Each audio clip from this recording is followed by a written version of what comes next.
oggi tutti i bacini idrografici del Veneto sono in una situazione di crisi, così tanto quanto il Po Adige, il Piave, il Brenta, il Livenza, diciamo che siamo in una situazione molto grave.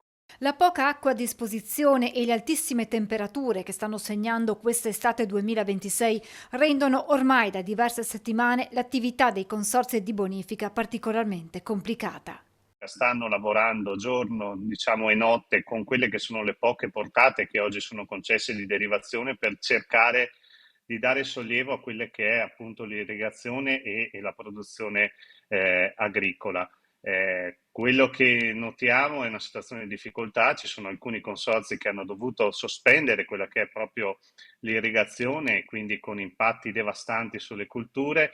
Tutti i secondi raccolti, gli alberi da frutto come pesche, kiwi e mele e ancora alcuni vigneti e naturalmente il riso stanno vivendo una fase emergenziale. La mancanza di irrigazione e il gran caldo hanno messo in sofferenza alcune colture ancora prima di arrivare al raccolto.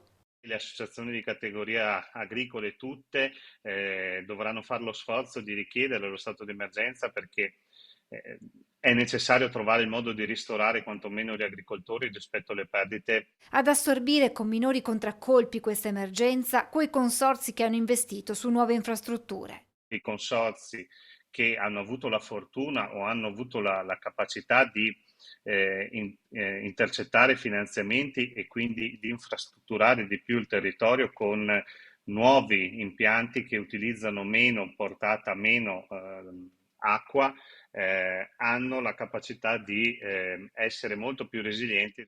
Di fronte ai cambiamenti climatici e ad una situazione che non si dovrà più chiamare d'emergenza, ma oramai strutturale, sono necessari interventi immediati da parte delle istituzioni. Ci sono necessarie risorse per infrastrutturare il territorio, per fare in modo di avere nuovi impianti che utilizzano meno acqua, ma anche grande possibilità di invasare e trattenerla quando l'acqua c'è. Purtroppo il Veneto ha un dato negativo, non riusciamo a trattenere solo il 4% dell'acqua piovana, mentre dovremmo fare molto di più proprio per superare emergenze e periodi di crisi come quella che stiamo vivendo oggi.